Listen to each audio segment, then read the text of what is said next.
kita ada stafnya di situ yang tiap hari ngantor, ada lagi yang pengurus yang memang relawan, istilahnya yang anak-anak muda yang mau terlibat langsung gitu, yang rapat dan lain-lain itu ada yang relawan.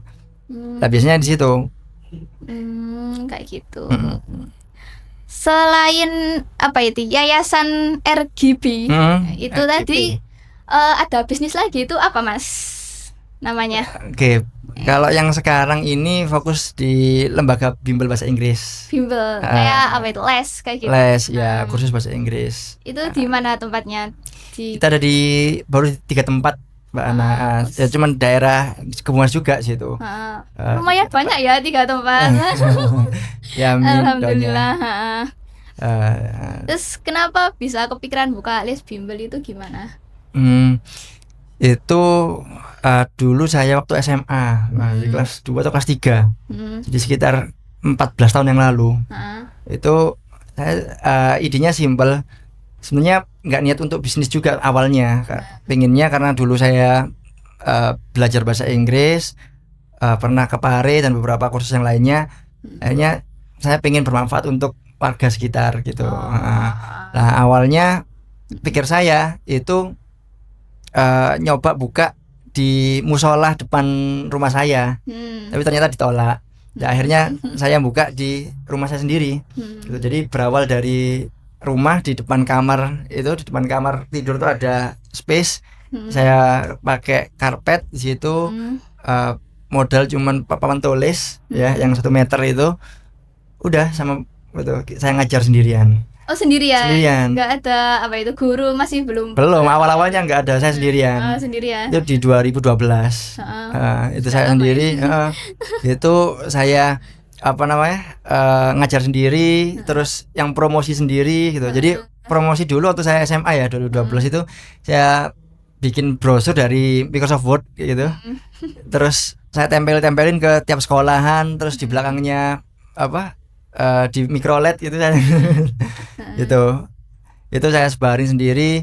Alhamdulillah mulai ada berdatangan kayak gitu. Ada itu terus ya alhamdulillah sampai sekarang udah ada sekitar 20-an pengajarnya sekarang. Oh, alhamdulillah. Stafnya. Menurut Mas Maftu ini anak-anak muda di Inggris itu tertarik nggak ke les bahasa Inggris itu sebenarnya?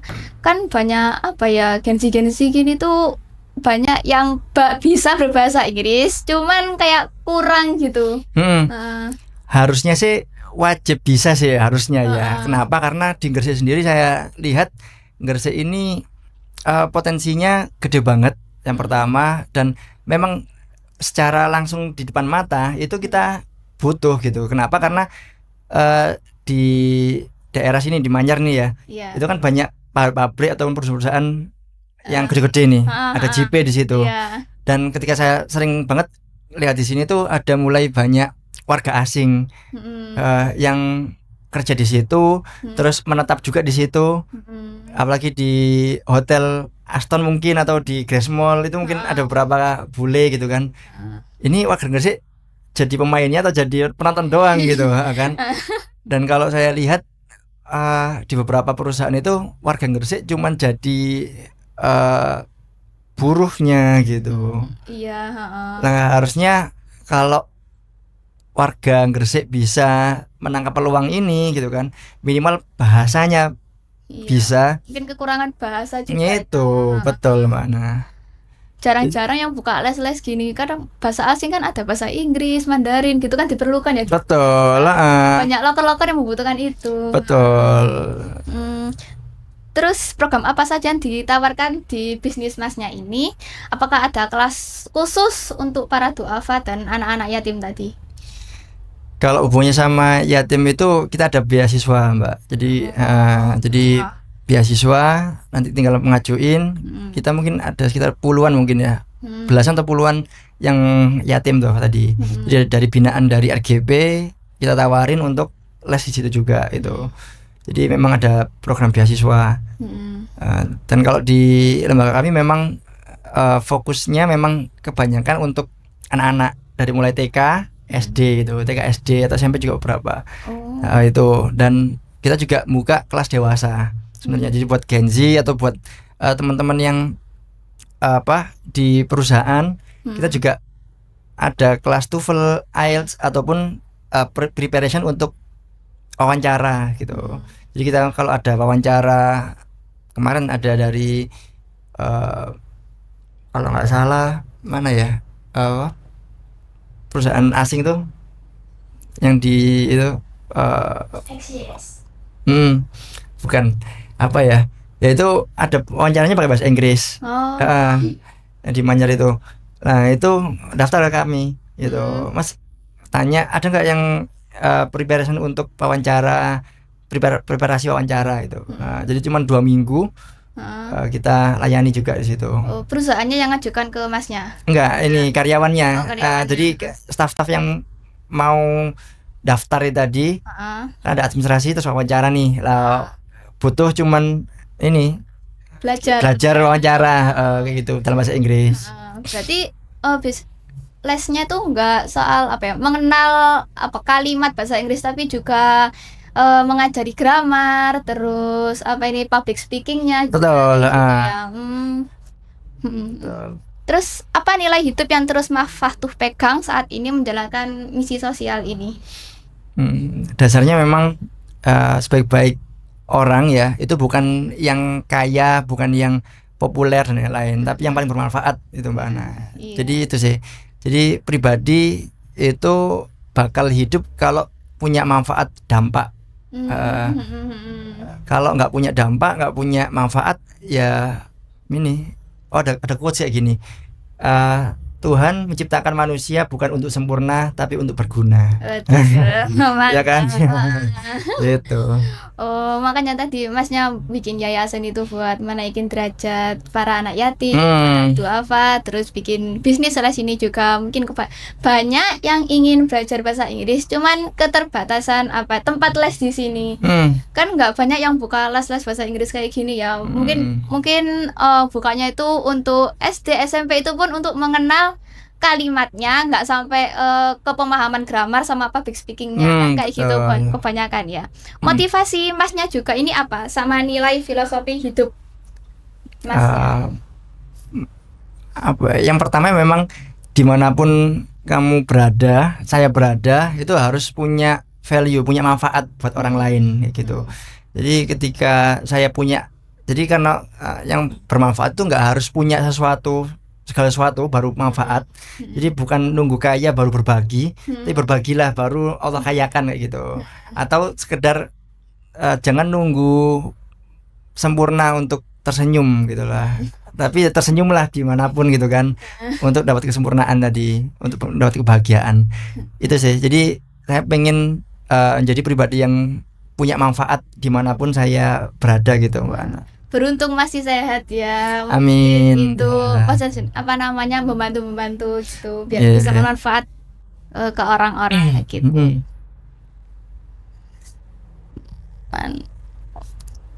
Menjalankan program dan misi ini pasti ada satu masa di mana Masnya ini kayak menyerah gitu, kayak lagi kesulitan banget. Itu Masnya bagaimana bisa bangkit kembali gitu? Ya ini wajar dan hampir setiap waktu kayak gitu Mbak Ana.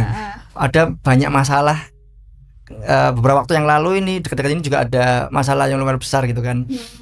Itu saya dapetin pola ya yang mungkin bisa saya share. Ini dari saya pribadi Mbak Ana. Kalau kita ketika kita dapat masalah gitu dan kita langsung percaya diri bisa menghadapi masalah tadi, itu biasanya malah bakal lebih bulat, lebih gak karu-karuan. Jadi kalau kita percaya diri ini, oh ini bisa gitu, tapi gak percaya sama Allah, itu mungkin bakal gak cepat selesai dan lain-lain, bakal tambah besar dan lain-lain. Jadi ketika ada masalah saya biasanya langsung libatin Allah gitu. Jadi percaya Allah, bukan percaya diri tapi percaya Allah. Oh ini masalah dari Allah dan yang bisa nyelesain cuman Allah, bukan saya gitu. Nah dari percaya Allah tadi, percaya bahwa ada yang lebih besar daripada masalah ini tadi. Yang kedua, coba ngerayu Allah. Jadi sebelum menyelesaikan masalah tadi, biasanya saya fokus untuk yang pertama libatin Allah, yang kedua ngerayu Allah. Ngerayu Allah itu tadi ya mulai dari sedekah, nyenengin orang lain, terus apalah kayak gitu. Baru yang ketiga ini yang kita ikhtiar atau berpikir untuk menyelesaikan masalahnya tadi. Dan itu dilakuin semua, ada yang berhubungan sama masalahnya tadi ataupun yang gak berhubungan mau dilakoni dijalani, pokok gerak terus. Gitu. Jadi masa-masa itu mesti ada Mbak Ana gitu. Di yayasan, di bisnis, omset turun, ada masalah karyawan dan lain-lain, itu mesti ada. Tapi kalau kita pasrah ke Allah dulu ya, itu setengah masalah udah hilang. Gitu. Berarti berpasrah juga ya. Iya, itu dulu. Nggak selalu kayak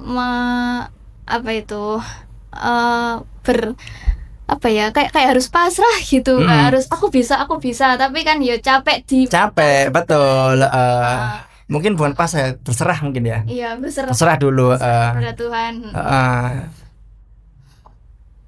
Terus siapa sosok yang paling menginspirasi Mas Fahtu dalam bekerja di bidang sosial dan pendidikan?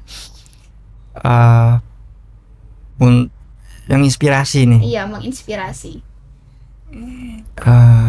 Banyak ya, untuk yang di segi sosial ataupun di pendidikan atau di bisnis. Jadi satu sosok selain yang pertama orang tua, karena orang tua ini yang ngajarin untuk punya nilai-nilai kayak gini itu orang tua. Yang kedua, kalau sosok di luar dari keluarga itu ada namanya Coach Dr. Fahmi. Siapa itu? Itu guru, mentor saya. Salah satu orang besar yang ada di Indonesia ini ya, yang mungkin rutin saya ikut kelasnya, ikut konsultasi di sana kayak gitu. Jadi beliau nggak cuman sekedar kaya raya, tapi juga punya impact, punya dampak yang luar biasa gitu ke pendidikan. Muridnya udah ratusan ribu, terus luar biasa lah kayak gitu. Di situ juga beliau salah satu yang menginspirasi adalah yang waktu muda itu waktunya menanam, itu yang mungkin itu. Jadi fokus menanam. Jadi beliau Coach Dr. Fahmi itu kaya rayanya itu mungkin sekarang ini. Tapi dulu waktu mudanya itu beliau fokus untuk memberikan manfaat gitu, memberikan beasiswa, memberikan bantuan, terus ABCD yang mungkin nggak langsung dapat feedbacknya dia waktu itu. Beliau cerita saya baru dapat saham kayak gini, dapat sekian miliar dan lain-lain, itu baru sekarang aja gitu. Dan ini adalah buah dari 10-20 tahun yang lalu saya berbuat kebaikan ini kepada orang ini dan baru dapatnya sekarang nih kayak gitu. Itu sih. Gitu. Itu Oke. Menurut Mas Fahtu, apa yang paling dibutuhkan generasi muda Gresik hari ini agar bisa menjadi generasi pemenang? Karena kalau dilihat hari ini ya, generasi sekarang itu banyak yang gimana gitu. Yang pertama memang teman-teman harus punya harapan, harus punya harapan, punya cita-cita, punya sesuatu yang diinginkan. Lah kenapa kok orang-orang itu mungkin let it flow aja gitu. Lah karena memang nggak punya harapan, nggak punya cita-cita yang harus diperjuangkan. Gitu lah. Dengan punya harapan, aku pengen memuliakan orang tua, aku pengen punya ini, aku punya ini gitu, punya impact yang sedemikian besar gitu. Lah itu yang menggerakkan kita. Lah orang yang bergerak sama yang bergerak terus memperjuangkan sama yang let it flow, biasanya tergantung punya harapan apa enggak. Kalau nggak punya cita-cita ya udah wis dijalani aja kayak gini gitu. Yang kedua, teman-teman mungkin perlu yang namanya mentor. Mentor, jadi mentor yang bisa bimbing habis ini gimana, kalau ada permasalahan gimana gitu. Bisa di bidang ekonomi, bisnis ataupun di spiritual gitu, harus punya gitu. Lah kebanyakan Gen Z ataupun orang-orang sekarang mentornya adalah HP ini tadi, scroll kayak gitu. Dan memang pengaruh scroll itu gede banget gitu. Akhirnya banding ke gitu kan. Aku mesti gini-gini aja, overthinking gitu. Karena standarnya standar TikTok gitu, bukan standar yang harusnya kayak gitu. Iya, apa yang keluar di FBP itu pun ngaruh kepada apa perasaan dan mental sebenarnya. Gitu kan. Oh, harus iPhone, harus ini, harus punya mobil, harus punya sekian M gitu. Lah. Padahal kunci sukses itu nggak harus kayak gitu. Betul. Harus punya tujuan, semangat kayak gitu kan. Kebanyakan kan ya apa sih, ya gimana harus kayak gini, kayak kan kayak gitu. Betul. Berpasrah dulu, nggak ada perjuangan kayak gimana. Betul. Semua pasti capek sih. Betul. Cuman kan harus semangat kayak gitu. Dan memang standarnya standar media sosial Mbak Ana. Yang jadiin patokan itu media sosial. Bukan kalau harusnya kita muslim ya, harusnya kan Al-Qur'an gitu kan. Karena Al-Qur'an ini kan bukan cuma sekedar bacaan, tapi ini sebuah way of life sebenarnya. Gimana harusnya manusia tuh bersikap, punya tujuan dan lain-lain itu sebenarnya ada di Al-Qur'an. Sukses menurut Al-Qur'an yang kayak gimana? Jadi kalau ada cerita itu gini, kacamata, mungkin Mbak Ana nggak pakai kacamata ya. Nah, kacamata ini kan ada yang warnanya bening kayak gini, ada yang warnanya hitam misalnya. Lah kalau kita pakai kacamatanya hitam gini, maka seluruh pandangan kita ini itu kan pasti hitam semua, agak ikut hitam, gelap gitu kan. Kalau misalnya coklat pasti bakal coklat semua, ya kan. Tapi kalau ini bening pasti lebih bening, lebih jelas gitu. Kalau misalnya minus kayak ini. Nah, orang muslim atau anak-anak muda ya sekarang tuh mungkin agak salah memakai kacamata yang mana gitu. Lah, misalnya nih aku kasih contoh. Ada dua orang nih Mbak Ana. Ya. Kasih pertanyaan. Ada dua orang. Satunya orang pertama si A itu dia nggak punya apa-apa, nggak punya rumah ya, nggak punya pekerjaan, terus istri anaknya ditinggal, dia sebatang kara. Itu yang pertama. Yang kedua, dia punya harta, rumahnya gede. Ya coba bayangin ada orang punya rumahnya gede banget gitu kan, pagarnya gede, ada security-nya banyak di situ yang jaga, dia punya kekuasaan, punya jabatan di situ, punya pengaruh yang luar biasa di sebuah daerah. Kira-kira mana orang yang lebih sukses menurut Mbak Ana? Yang B sih. Yang B kan? Yang B. Kenapa? Karena kacamata kita kacamata media sosial. Oh bisa Mas. Siapa dulu coba? Kalau yang pertama, kalau kita pakai kacamata kapitalis ya mungkin jelas yang B. Tapi kalau kita pakai kacamata sejarah ya, misalnya ini kacamata Islam, yang pertama ini namanya Nabi Ibrahim. Nabi Ibrahim itu waktu itu memang nggak punya apa-apa. Dan memang diminta oleh Allah untuk meninggalkan anak istrinya. Nah, tapi di Nabi Ibrahim ini tadi anak turunnya adalah nabi-nabi semua. Jadi anak itu nabi, bukan kalau kita kan orang tua bangga kalau anaknya punya hafalan. Oh, hafalanku udah anakku udah hafal 3 juz, 5 juz gitu kan. Itu baru bangga menghafal Al-Qur'an.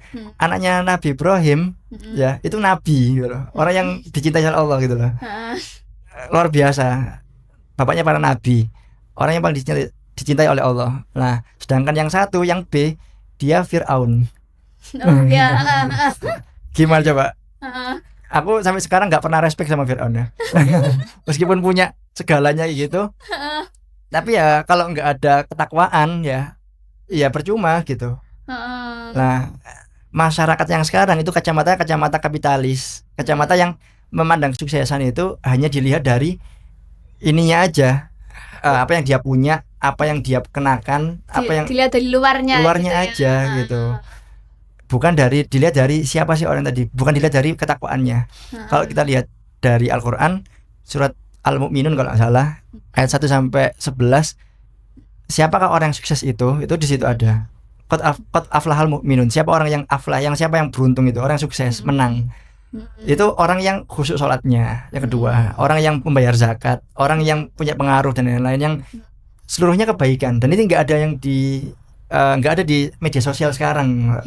Bukan yang kapitalis ini tadi gitu. Sehingga perlunya kita menata ulang POV kita tentang kesuksesan tadi. Gitu. Jadi harusnya ini nasihat buat saya sendiri, sukses itu bukan dilihat dari HP-nya apa, motornya apa, mobilnya apa, rumahnya segimana, ataupun punya jabatan apa, bukan itu. Karena itu bukan tujuan, itu cuma alat aja, kendaraan aja. Delok-delokan lah. Delokan aja. Harusnya tujuannya lebih gede lagi gitu. Sukses gitu. pun nggak selalu dilihat dari apa rumahnya itu gimana. Pokoknya dia itu hidup kita itu tenang, rezeki kita itu lancar, nggak selalu dilihat dari properti, handphone kayak gitu kan. Betul. Itu semua juga tergantung mindset. Betul. POV kita terhadap kesuksesan tadi.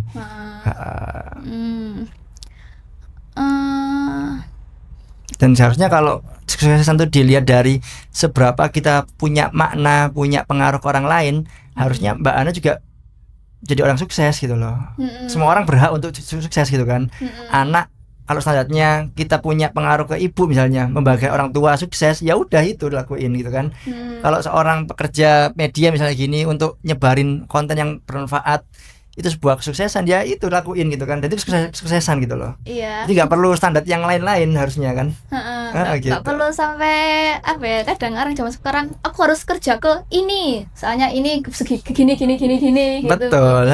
Kadang kan pandangannya orang, kamu kerja di sini itu di mana orang-orang sudah termasuk orang kaya kayak gitu kan. Tapi orang kan nggak ada mindset kayak gitu. Betul. Padahal hidup yang damai itu juga termasuk rezeki kayak gitu, juga termasuk kesuksesan kan. Betul. Kayak gitu. Terus apakah yayasan dan lembaga pelatihan ini terbuka untuk kolaborasi? Bentuk kolaborasi seperti apa yang Mas Fahtu harapkan? Kita terbuka sekali Mbak Ana. Jadi salah satu value kita juga kolaborasi atau sinergi gitu. Jadi untuk dapetin impact, pengaruh atau dampak ke masyarakat itu nggak harus diri sendiri, bisa bergandeng tangan gitu. Nah, dalam bentuk apapun apa yang kita bisa kolaborasiin. Jadi tiap bisnis ataupun tiap individu kan punya value, punya kelebihan gitu. Nah, selama itu bisa disinergiin gitu. Misalnya kan Mbak Ana di Inigers ini, ya kan, di media yang luar biasa di Gresik. Ya, berarti kan lebih ke publikasinya, lebih ke dokumentasi dan lain-lain. Ya itu yang mungkin kita nggak punya kayak gitu. Oh ya. Jadi mungkin nanti kalau di Bimbel Bahasa Inggris di sini bisa sharing ataupun bikin kelas online nih misalnya. Di sini, bisa kolaborasi dengan sama Inigers gitu. Kayak gitu. Atau nanti kita di yayasan kita bisa bikin event, bisa bikin program, nanti kita yang bikin manajemen eventnya, Mbak Ana dan tim yang bagian publikasinya. Jadi fokusnya di kelebihan itu, gitu, kolaborasi bisa kok. Mantap. Apa mimpi terbesar Mas Fahtu untuk 5-10 tahun ke depan, baik untuk yayasan maupun lembaga bahasa Inggrisnya? Oke. Untuk bimbelnya, kalau secara roadmap-nya ya, ada blueprintnya itu di 2030 kita sudah tersebar di sekitar 50 titik di Indonesia, insya Allah kayak gitu. Jadi dari situ kita bisa mempunyai banyak manfaat gitu. Nah, untuk di tahun-tahun ini kita pengen memberikan manfaat di Gresik. Jadi kalau di Live sendiri, namanya Live English Course, itu kita selain ngajar dan juga beasiswa tadi, itu kita juga ada program untuk mengajar di panti asuhan. Terus kita juga rencananya di bulan atau di tahun-tahun ini 2026 ini kita mau bergerak ke kelurahan, ke kecamatan atau ke masyarakat, ke gandengan Karta Taruna, Kartar atau yang lain untuk edukasi tentang bahasa Inggris ini tadi. Gitu. Jadi semakin banyak manfaat atau kesadaran masyarakat tentang bahasa Inggris itu tadi. Biar bisa menyebar gitu. Betul. Yang untuk yang yayasan kita di tahun-tahun ini kita pengen punya masjid, untuk yang yayasan. Jadi kita pengen mempunyai masjid dan masjid yang bukan sekedar tempat sholat gitu, tapi tempat di mana sumber dari solusi masyarakat seharusnya di masjid. Harusnya gitu, nggak cuma Baitullah, tapi juga ketika ada tetangga yang kelaparan itu juga bisa minta tolong ke masjid, ada program masjid di situ. Di kami di yayasan tuh ada program sarapan bayar 2.000 kan. Oh, Setiap hari Rabu. di mana itu? Di RGP. Oh iya. Di Jalan Dewi Skardadu nomor 3A. Di situ tiap hari Rabu kita ada mungkin sekitar 70 sampai 100 sekian porsi. Setiap hari Rabu kita jual 2.000. Itu untuk masyarakat. Jadi nanti Mbak Ana bisa lihat di sosmednya itu ramai banget masyarakat dari jam 7 itu udah antri banyak banget. Waduh, kapan-kapan mampir. Boleh. Kadang-kadang harus mampir lah. Nanti sama tim ini Gresik nanti sana bisa mampir ngeliput dan lain-lain. Ya Mas. Oke, untuk pertanyaan terakhir ya Mas, jika boleh berikan satu pesan untuk pendengar ini Gresik, apa itu? Pesan. Oke. Motivasi untuk ini Gresik. Oke, buat teman-teman audiens ya, viewer dari ini Gresik, dimanapun teman-teman berada, ya, yang pertama kesuksesan itu bukan dilihat dari harta aja, meskipun kita juga Muslim wajib mestinya kaya, tapi lakuin dampak sekecil apapun dimanapun teman-teman berada. Ketika teman-teman punya jabatan, punya amanah, punya pekerjaan, lakuin sebaik-baiknya dan berikan manfaat ke sekitar dalam bentuk apapun. Itu yang pertama. Yang kedua, tentu hidup itu nggak cuman sekedar hidup ya. Mestinya kita harus punya tujuan ya, dan tujuan itu mestinya untuk mengarah ke mempersiapin kita untuk nggak cuma di dunia tapi di akhirat juga gitu. Jadi berbuat baik sebanyak-banyaknya dimanapun teman-teman berada, itu sih. Terima kasih Mas. Informasinya. Oke, sekian dari podcast hari ini. Terima kasih. Sampai jumpa.